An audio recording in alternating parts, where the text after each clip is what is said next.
کیا ہے اللہ کریم ارشاد فرماتا ہے والذین آمنوا اشد حبا للہ، ایمان والے مومنین اللہ سے ٹوٹ کر محبت کرتے ہیں۔ مومنین کی یہ صفت بیان کی جا رہی ہے کہ ایمان والے جو ہیں، مومنین جو ہیں، وہ اللہ سے ٹوٹ کر محبت کرتے ہیں، شدید محبت کرتے ہیں اللہ سے۔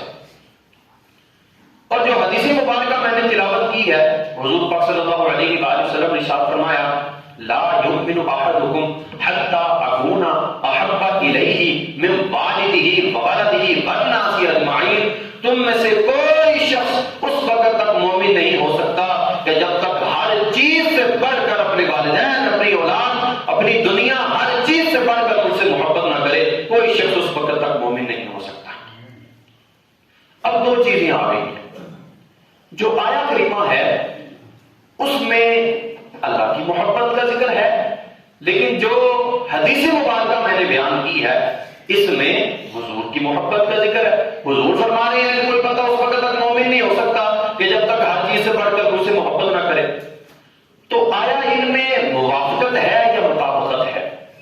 تو یاد رکھیے مطابقت ہے۔ بس تھوڑا سا الفاظ کی طرف غور کریں۔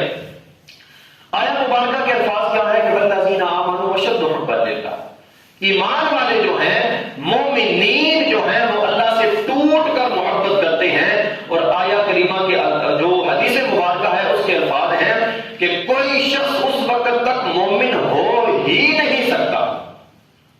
بس سمجھ یہ آئی کہ ایمان نام ہی محبت مصطفیٰ صلی اللہ علیہ وسلم کا ہے۔ اگر آپ حضور سے محبت کریں گے، اس محبت سے آپ کا ایمان کامل ہو جائے گا، اور جب آپ کا ایمان کامل ہو جائے گا تو پھر والذین آمنوا اشد حبا للہ، پھر آپ کو اللہ کی محبت بھی نصیب ہو جائے گی۔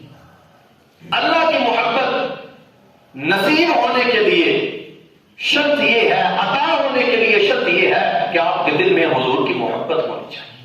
قل ان کنتم تحبون اللہ فاتبعونی، اے محبوب فرما دیجئے کہ یہ جو لوگ مجھ سے محبت کا دعویٰ کرتے ہیں نا، ان کی محبت قابل قبول نہیں ہے، حتیٰ کہ فاتبعونی، یا رسول اللہ کہ آپ کی اتباع کریں۔ اگر آپ کی اتباع کریں گے تو پھر یحببکم اللہ، پھر اللہ بھی ان سے محبت فرمائے گا، پھر اللہ بھی ان سے محبت فرمائے گا۔ پہلے حضور صلی اللہ علیہ وآلہ وسلم کی محبت آپ کے دل میں ہوگی، اس محبت سے ایمان آئے گا، اور پھر اس ایمان سے اللہ کی محبت آئے گی۔ الذین آمنوا اشد حبا للہ، یہ جو ایمان والے ہیں یہ اللہ کی محبت سب سے کبھی رکھتے ہیں، یہ ہر چیز سے بڑھ کر اللہ کے ساتھ محبت کرنے والے ہوتے ہیں۔ اشد حبا للہ، شدید محبت کرتے ہیں یہ اللہ سے۔ اب حضور پاک صلی اللہ علیہ وآلہ وسلم کے ساتھ جو تعلق ہے انسان کا، ہمارا، وہ دو طرح سے ہے۔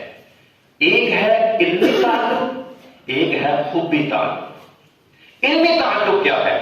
علمی تعلق یہ ہے کہ حضور پاک صلی اللہ علیہ وسلم کس مہینے میں پیدا ہوئے، حضور پاک صلی اللہ علیہ وآلہ وسلم کس تاریخ کو پیدا ہوئے، حضور پاک صلی اللہ علیہ وسلم کس سن میں پیدا ہوئے، ٹھیک ہے، یہ علمی تعلق ہے۔ علمی تعلق، علمی جو تعلق ہے اس کا تعلق آپ کے دماغ سے ہے، آپ کے ذہن میں یہ چیزیں آ گئیں کہ حضور پاک صلی اللہ علیہ وسلم اس سن کو پیدا ہوئے، اس مہینے کو پیدا ہوئے، اس تاریخ کو پیدا ہوئے۔ اب دوسرا تعلق جو ہے وہ ہے حبی تعلق، محبت کا تعلق۔ نہ جانے کب حضور تشریف لائیں گے اور حضور کا دیدار ہوگا، نہ جانے کب یہ گناہگار آنکھیں حضور صلی اللہ علیہ وآلہ وسلم کا دیدار کریں گے۔ جی کردہ مر جاواں جس دن دا سونے آئے وچ قبر دے آقا نے دیدار کرانا۔ یہ حبی تعلق ہے کہ آپ اس وقت کا انتظار کریں کہ کب حضور صلی اللہ علیہ وآلہ وسلم میرے سامنے آئیں گے اور میں حضور پاک صلی اللہ علیہ وآلہ وسلم کا دیدار کروں گا۔ یہ دو طرح کا تعلق ہے حضور کے ساتھ۔ علمی تعلق کفار کو بھی حاصل تھا، علمی تعلق سارے کافرین کو حاصل تھا، علمی تعلق ابو جہل کو بھی حاصل تھا، عتبہ بن ربیعہ کو بھی حاصل تھا، باقی جو دوسرے کفار مشرکین تھے سب کو علمی تعلق حاصل تھا۔ انہیں پتا تھا کہ حضور کب پیدا ہوئے ہیں، کس مہینے میں پیدا ہوئے ہیں، کس سن میں پیدا ہوئے ہیں، حضور کے معجزات کو بھی انہوں نے دیکھا ہوا تھا۔ لیکن جو حبی تعلق ہے وہ سیدنا صدیق اکبر کو حاصل تھا، جو حبی تعلق ہے وہ سیدنا بلال حبشی کو حاصل تھا۔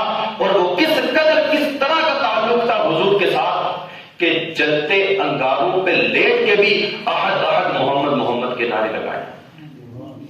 جلتے انگاروں پہ لٹایا گیا پھر بھی حضور کے نام کو، رب کے نام کو انہوں نے بلند کیا. یہ ہے محبت کا تعلق، یہ ہے حبی تعلق. اب حضور سیدنا صدیق اکبر کے حوالے سے آپ کی سیرت پاک کا ایک بہترین واقعہ اور آپ کی محبت کا منہ بولتا ثبوت.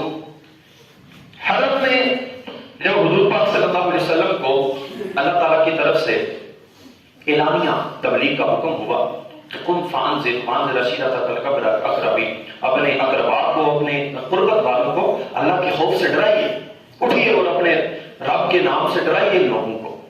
حضور پاک صلی اللہ علیہ وسلم حرم میں گئے ہیں. پچھلے جمعہ المبارک کو بھی میں نے مختصر یہ واقعہ آپ کی خدمت میں عرض کیا تھا.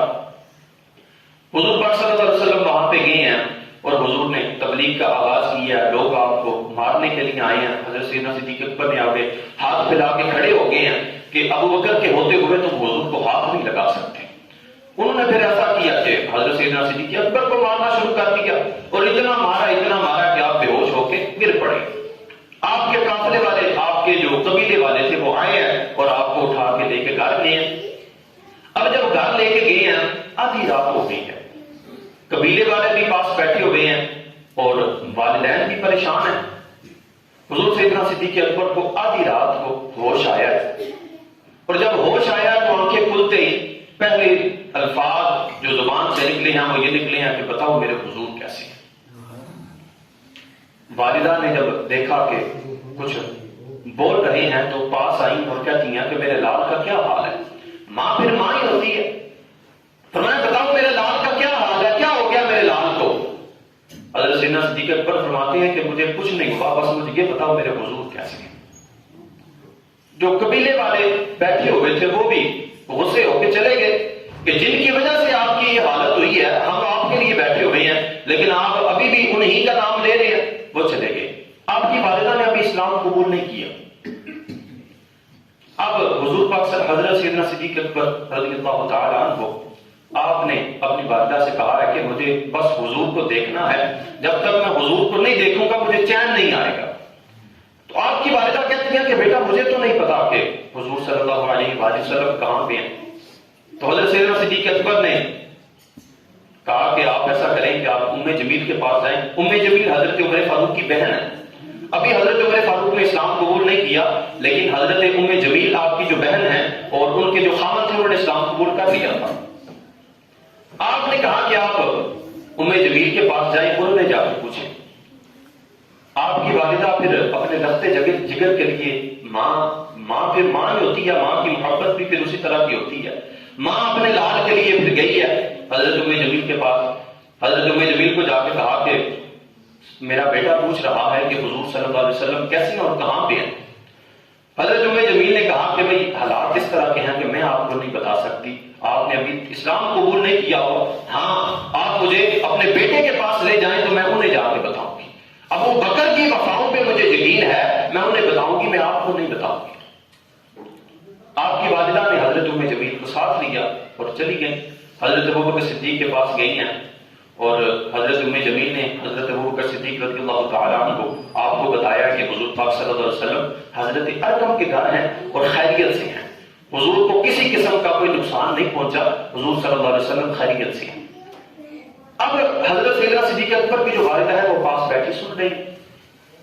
آپ نے جب سنا ہے کہ حضرت سیدنا صدیق اکبر کو پتا چل گیا کہ حضور ٹھیک ہے اور فلاں جگہ پہ ہیں، اب آپ کی والدہ نے کیا کہ ایک پیالے میں دودھ ڈالا اور دودھ ڈال کے لا کے نا تو حضور سیدنا صدیق اکبر کو کہا کہ یہ لو بیٹا پی لو، تمہیں زخم آئے ہیں یہ دودھ پی لو، درد کم ہو جائے گا. کمال محبت تھی حضور سیدنا صدیق اکبر کی. آپ نے فرمایا خدا کی قسم میں اس وقت تک پانی کا گھونٹ تک نہیں پیوں گا کہ جب تک حضور کو دیکھ. اور حالت یہ ہے کہ آنکھیں نہیں کھل رہی، خود سے چلا نہیں جا رہا. پھر حضور سیدنا صدیق اکبر کی والدہ اور حضرت ام جمیل نے آپ کو سہارا دیا اور سہارے سے چل کے آپ حضور پاک صلی اللہ علیہ وسلم کے پاس حضرت ارقم کے گھر پہنچے. اور پھر دیکھیں آگے سے حضور پاک صلی اللہ علیہ وسلم کو کس قدر محبت ہے حضور سیدنا صدیق اکبر سے. حضور پاک صلی اللہ علیہ وسلم نے جب حضور سیدنا صدیق اکبر کو دیکھا نا کہ حضور سیدنا صدیق اکبر آ رہے ہیں اور سہارے سے چل کے آ رہے ہیں، حضور پاک صلی اللہ علیہ وسلم اٹھے اور بھاگ کر آئے اور حضور سیدنا صدیق اکبر کو اپنے گھیرے میں لے لیا، اپنے گھیرے میں لے لیا اور بٹھایا، اور پھر قربان جائیں حضور سیدنا صدیق اکبر کی شان پہ کہ حضور صلی اللہ علیہ وآلہ وسلم اپنے مازاغ بصر کے ہونٹوں سے حضور سیدنا صدیق اکبر کے زخم کو بوسہ دے رہے ہیں اور کہہ رہے ہیں کہ اے صدیق، یہ زخم تو نے میرے لیے برداشت کی ہے، یہ زخم تو نے میرے لیے برداشت کی ہے، تو اس قدر محبت کرتا ہے مجھ سے۔ پھر حضور سیدنا صدیق اکبر کی محبت دیکھیں، حضور سیدنا صدیق اکبر نے نا بیٹھتے ہی اپنی طرف سے دھیان ہٹانے کے لیے عرضی پیش کی کہ یا رسول اللہ صلی اللہ علیہ وسلم، یہ میری والدہ ہیں اور دعا فرمائیں کہ اللہ ان کے لیے بھی جنت کے دروازے کھول دے۔ حضور پاک صلی اللہ علیہ وسلم نے پھر حضرت سیدنا صدیق اکبر کی والدہ کے لیے دعا فرمائی ہے اور اس دعا کی برکت سے آپ کی والدہ نے کلمہ پڑھ لیا۔ کچھ لوگ یہ کہتے ہیں کہ زہد ہونا چاہیے، ورع ہونا چاہیے، تقوی ہونا چاہیے، عبادات ہونی چاہیے، محبت کی ضرورت نہیں ہے۔ اب مجھے یہ بتائیں کہ حضور سیدنا صدیق اکبر نے یہ جو قسم اٹھائی ہے، قسم کھائی ہے کہ خدا کی قسم میں اس وقت تک پانی کا گھونٹ تک نہیں پیوں گا جب حضور کو دیکھ نہ لوں، یہ عبادت ہے یا محبت ہے؟ یہ محبت ہے۔ ایمان کی کاملیت کی شرط یہ ہے کہ آپ کے دل میں حضور کی محبت ہو۔ اگر آپ یہ چاہتے ہیں کہ آپ کا ایمان کامل ہو جائے، آپ کو اللہ کی محبت، اللہ کی معیت مل جائے، تو اس سے پہلے جو شرط ہے وہ یہ ہے کہ آپ کے دل میں حضور کی محبت ہونی چاہیے۔ حضور نے فرمایا اس وقت تک کوئی شخص مومن نہیں ہو سکتا، کامل ایمان والا نہیں ہو سکتا، جب تک ہر چیز سے بڑھ کر مجھ سے محبت نہ کرے۔ ہر چیز سے بڑھ کر حضور سے محبت کرنی ہے تو آپ کا ایمان کامل ہوگا۔ بخاری شریف کی روایت ہے، صحابہ حضور صلی اللہ علیہ وسلم کے ارد گرد گھیرا لگا کے بیٹھے ہوئے ہیں اور ہر صحابی رسول جو ہے وہ اپنی اپنی پسندیدہ عبادت کا ذکر کر رہے ہیں۔ کوئی صحابی رسول کہہ رہے ہیں کہ مجھے اس طرح یہ عبادت پسند ہے، کوئی صحابی رسول کہہ رہے ہیں مجھے یہ عبادت پسند ہے۔ حضور پاک صلی اللہ علیہ وسلم نے اپنے پیروں میں دیکھا حضور سیدنا صدیق اکبر بھی بیٹھے ہوئے ہیں اور خاموش ہیں۔ حضور پاک صلی اللہ علیہ وآلہ وسلم نے نا حضرت سیدنا صدیق اکبر کو مخاطب کیا کہ ابو بکر، تو نہیں بتا رہا کہ تجھے کون سی عبادت پسند ہے، تجھے کیا چیز پسند ہے؟ عرضی پیش کی یا رسول اللہ صلی اللہ علیہ وسلم، مجھے 3 چیزیں پسند ہیں۔ اب محبت دیکھیں حضور سیدنا صدیق اکبر کی حضور کے ساتھ۔ فرمایا بتاؤ کیا چیزیں تمہیں پسند ہے؟ حضور سیدنا صدیق اکبر نے پہلی بات عرض کی یا رسول اللہ صلی اللہ علیہ وسلم النظر الی وجہک، یا رسول اللہ آنکھیں میری ہوں چہرہ آپ کا، یا رسول اللہ آنکھیں میری ہوں چہرہ آپ کا ہو اور کوئی کسی قسم کی رکاوٹ راستے میں حائل نہ ہو، میں آپ کو دیکھتا رہوں دیکھتا رہوں دیکھتا رہوں۔ اس طرح کی محبت حضور سیدنا صدیق اکبر کو۔ دوسری چیز جو حضور سیدنا صدیق اکبر نے عرضی پیش کی کہ یا رسول اللہ صلی اللہ علیہ وسلم، دوسری چیز جو مجھے پسند ہے وہ یہ ہے کہ یا رسول اللہ مال میرا ہو اور حکم آپ کا۔ یا رسول اللہ مال میرا ہو اور جہاں پر خرچ کرنا ہے وہ حکم آپ کا ہو کہ اے ابو بکر یہ مال، اس مال کو یہاں پر خرچ کر دو۔ یا رسول اللہ مال میرا ہو اور جہاں پر خرچ کرنا ہے وہ حکم آپ کا۔ تیسری چیز حضور سیدنا صدیق اکبر رضی اللہ تعالیٰ کو عرض کرتی پیش کرتے ہیں یا رسول اللہ صلی اللہ علیہ وسلم بیٹی میری ہو اور گھر آپ کا ہو۔ یا رسول اللہ بیٹی میری ہو اور گھر آپ کا ہو۔ اب یہ تینوں خواہشات جو ہیں، ان تینوں خواہشات کا تعلق کس سے ہے؟ حضور کی ذات سے۔ آنکھیں میری ہوں یا رسول اللہ چہرہ آپ کا ہو، یا رسول اللہ مال میرا ہو حکم آپ کا ہو، یا رسول اللہ بیٹی میری ہو اور جہاں پر جائے وہ گھر آپ کا ہو۔ تینوں چیزوں کا تعلق حضور کی ذات سے۔ اس سے پتہ چلتا ہے کہ حضور سیدنا صدیق اکبر کو کس قدر حضور صلی اللہ علیہ وآلہ وسلم کی ذات سے محبت ہے۔ ایک دفعہ حضور پاک صلی اللہ علیہ وآلہ وسلم نا ایک مدینہ شریف سے باہر ایک قبیلہ تھا، اس کا لڑائی جھگڑے کا معاملہ تھا، تو ان دونوں قبائل میں صلح کرانے کے لیے حضور پاک صلی اللہ علیہ وسلم مدینہ سے باہر تشریف لے گئے۔ اب ہوا یوں کہ نماز کا وقت ہو گیا، صحابہ نے کچھ دیر تاخیر کی، موخر کیا، نماز کو انتظار کیا کہ شاید حضور تشریف لے آئے۔ ایک صحابی رسول آئے اور انہوں نے آ کے کہا کہ حضور صلی اللہ علیہ وآلہ وسلم تو فلاں قبیلے مدینہ شریف سے باہر تشریف لے گئے ہوئے ہیں۔ وہاں پہ یہ معاملہ تھا تو حضور وہاں پہ تشریف لے کے ہوئے ہیں، تو ہو سکتا ہے، ممکن ہے کہ حضور وہیں پر نماز ادا فرما لیں. تو ہمیں اب نماز میں زیادہ تاخیر نہیں کرنی چاہیے، اس کو زیادہ مؤخر نہیں کرنا چاہیے، تو ہمیں نماز ادا کر لینی چاہیے. تو صحابہ نے سب نے حضور سیدنا صدیق اکبر کی بارگاہ میں عرضی پیش کی کہ اے یار غار، آپ مصلی امامت پہ کھڑے ہو جائیں اور ہمیں نماز پڑھا دیں. حضور سیدنا صدیق اکبر آگے مصلی پہ آگے، نماز شروع ہو گئی ہے. اب جب نماز شروع ہو گئی ہے تو اسی اسنا میں حضور پاک صلی اللہ علیہ وسلم تشریف لے آئے.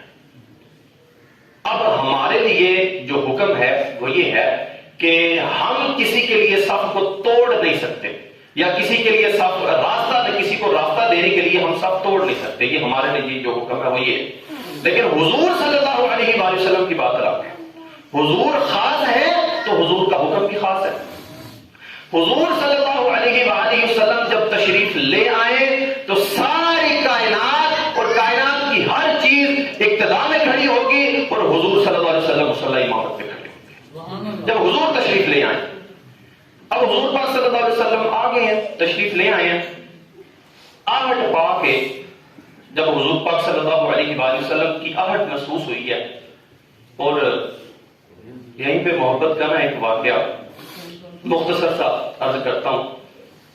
صحابہ کہتے ہیں کہ جب ہم نے حضور کو ڈھونڈنا ہوتا تھا، حضور پاک صلی اللہ علیہ وسلم سے کوئی کام ہوتا تھا اور حضور مسجد نبوی شریف میں نظر نہیں تھے آتے اور حضور کو ڈھونڈنا ہوتا تھا، تو ہم کسی سے پوچھتے نہیں تھے کہ حضور کہاں پہ ہیں. جہاں جہاں سے خوشبو آتی تھی ہم وہاں سے چلے جاتے تھے، حضور کے پاس پہنچ جاتے. کسی سے پوچھا نہیں تھا کرتے کہ حضور کہاں پہ ہیں. حضور جس راستے سے گزر جاتے تھے، صحابہ فرماتے ہیں اس راستے سے خوشبو کے حلے آتے تھے اور ہمیں پتہ چل جاتا تھا کہ حضور وہاں پہ ہیں. اب صحابہ نے آہٹ پا کے راستہ دے دیا.